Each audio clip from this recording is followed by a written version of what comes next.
Hi అండి, ఎలా ఉన్నారు? నేను మీ లతా శ్రీనివాసన్ అండి. బాగున్నారా అందరూ?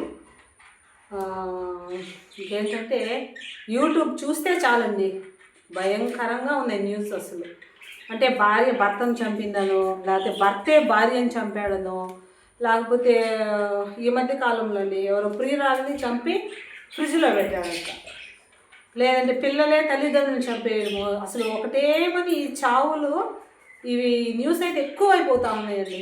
అసలు మానవునిలో ఈ భయంకరమైనటువంటి మానసిక స్థితి ఎందుకు అట్లా పెరుగుతుందో అర్థమే కావట్లేదండి.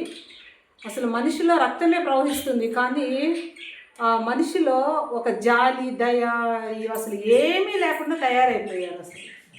అసలు భర్త భార్యను చంపడం ఏందో, భార్య భర్తను చంపడం ఏందో ఈరోజు చూశాను అనుకుంటా. చంపేసి ఎక్కడ పూడ్చిపెట్టిందని ఏదో కూడా విన్నా నేను. అసలు ఈ న్యూస్ చూస్తుంటేనే అండి అసలు యూట్యూబ్ చూడాలనిపించట్లేదు అన్నమాట. అంటే అంత భయంకరమైన సిచ్యువేషన్స్లో మనం ఉన్నామని చెప్పాలండి. ఎందుకు కారణం ఏంటి అంటే ముఖ్యంగా ఉమ్మడి కుటుంబాలు లేకపోవడం అనేదండి. అసలు ప్రేమ అనేటువంటిది లేకుండానే పోతుందన్నమాట. మనుషుల మధ్య ప్రేమ అనేది అసలు ఎట్టబోతుందో. ఇప్పుడు ఎగ్జాంపుల్కి మా మ్యాథ్స్ ఉన్నారు కదండి, మీకు చూపించాను నేను వాడిని.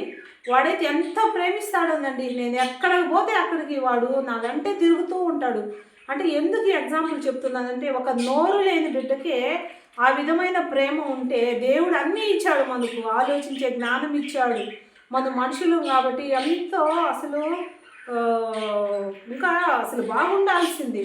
మనలో ప్రేమ అనేటువంటిది ఇంకా డెవలప్ అవ్వాలి, కానీ ప్రేమ అనేది డెవలప్ ఏమో కానీ రోజు రోజుకి తగ్గిపోతూ ఉంది. మనిషికి మధ్య ఉన్నటువంటి లవ్ అండ్ ఎఫెక్షన్ అనేది పూర్తిగా నశించిపోతుంది. అడవిలో మృగాలులాగా కొంతమంది అయితే ప్రవర్తిస్తున్నారండి. అసలు ఇలాంటి న్యూస్ చూసినప్పుడైతే అబ్బా అసలు ఏంటి ప్రపంచం, అసలు ఈ సమాజం ఎట్టుపోతుందా అనిపిస్తుందండి నాకైతే నిజంగా. తల్లిదండ్రులకు పిల్లల మాట వినరు, భార్య భర్తకు లోబడదు, భర్తకు భార్య లోబడరు. ఇలా భయంకరమైన సిచ్యువేషన్స్ అయితే వచ్చేస్తున్నాయండి. అసలు నిజంగా ఈ సమాజం ఎటుపోతుందా అనేది అసలు అర్థమే కావట్లేదు నిజం చెప్పాలంటే. అసలు మనిషి ఇంకొక మనిషిని చంపడానికి ఆ ధైర్యం నుంచి వస్తుంది. అసలు ఆ మానసిక స్థితి ఎంత ఘోరంగా ఉందో ఒకసారి ఆలోచించండి. అసలు చాలా అసలు భయంకరంగా ఉన్నాయి. అసలు ప్రపంచంలో జరుగుతున్న ఈ సిచ్యువేషన్స్ అన్నీ చూస్తూ ఉంటే అసలు అబ్బా అనిపిస్తుంది నాకైతే.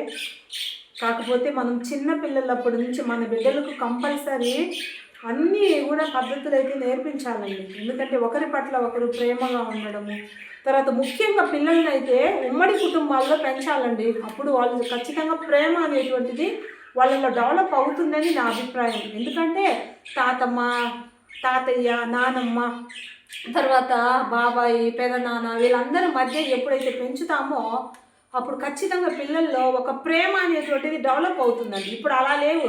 ఎక్కడ పడినా ఇండివిజువల్ ఫ్యామిలీసే, చిన్న ఫ్యామిలీసే ఇలా ఉన్నాయి. కాబట్టి వాళ్ళలో ప్రేమ అనేటువంటిది అసలు పూర్తిగా నశించిపోతుంది నేను చెప్పాలంటే. ఎందుకంటే అసలు ఈ యూట్యూబ్లో చూస్తూ ఉంటే న్యూస్ అతి భయంకరంగా ఉన్నాయండి. నాకు అనిపిస్తుంది అసలు ఒక మనిషిని ఇంకొక మనిషి ఎలా చంపుతాడు, ఆ మూమెంట్ అసలు ఎలా వస్తుంది అంటే, ఇప్పుడు క్రూర మృగాలు ఉంటాయి కదా, ఆ క్రూర మృగం కన్నా కూడా ఇంకా భయంకరంగా తయారైపోతున్నారండి మనుషులు. అసలు ఈ లోకం ఎట్టబోతుందో ఎవరికి అర్థమే కావట్లేదు. ఎందుకనండి ఈ వీడియో చేద్దాము అనిపించి చేస్తున్నాను నేనైతే. కాబట్టి మనమైతే మన పిల్లలను ఉమ్మడి కుటుంబాల్లో పెంచడమే బెస్ట్ అండి నిజంగా చెప్పాలంటే. ఓకేనండి, మరొక మంచి వీడియోలో మరలా మీ ముందుకు వస్తాను. బాయ్ అండి.